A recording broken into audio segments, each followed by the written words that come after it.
कर्मवीर गौरीशंकर राय तांकर जन्म जयंती उपलक्षे गाँव रे असुरेश्वर रे दीक्षित पड़ारे आज आम पहुँचिकी प्रति श्रद्धांजलि अर्पण करने सहित प्रति सम्मान जनाऊँ। एवं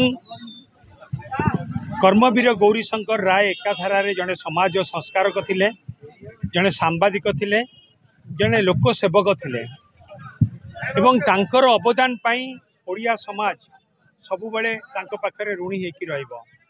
प्राक स्वाधीनता समय रे जेतेबेले टीवी नथिला, खबर कागज भी नथिला, सेतेबेले उत्कल दीपिका जरिया रे आमे स्वाधीनता पूर्वरु सरकार पाखरे लोकों कथा को उपस्थापन करिवारे मुख्य भूमिका नेतिले कर्मवीर गौरीशंकर राय एवं तांको द्वारा अनेक पुस्तक मध्य रचना करा जायछि एवं ता सहित मध्य उत्कल साहित्य समाज पाई तांकर अवदान अतुलनीय। ता सहित आम अंचल रे आपण देखिबे दीक्षित पीड़ा रे जो स्कूल है से स्कूल तांको द्वारा प्रतिष्ठा होइतिला एवं असुरेश्वर हॉस्पिटल से मध्य तांको द्वारा प्रतिष्ठा होइतिला। कटक रे टाउन हॉल तांको द्वारा मध्य प्रतिष्ठा होइतिला।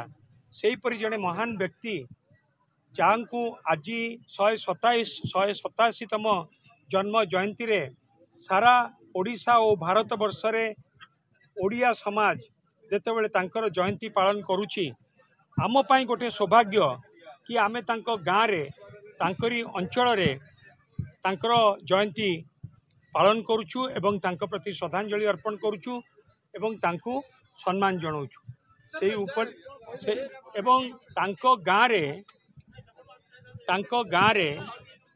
एक कर्मवीर गौरीशंकर राय जन्म जयंती पालन करने निश्चित भाव में आम एक सौभाग्य एवं नियारा आमे तांको प्रति श्रद्धांजलि अर्पण करुछु एवं सम्मान जनाउछु।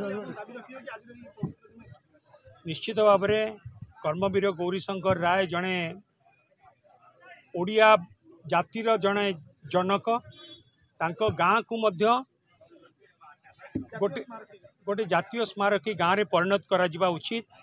केंद्र सरकार पाखरे आमे एक कथा को निश्चित भाव में रखिबु।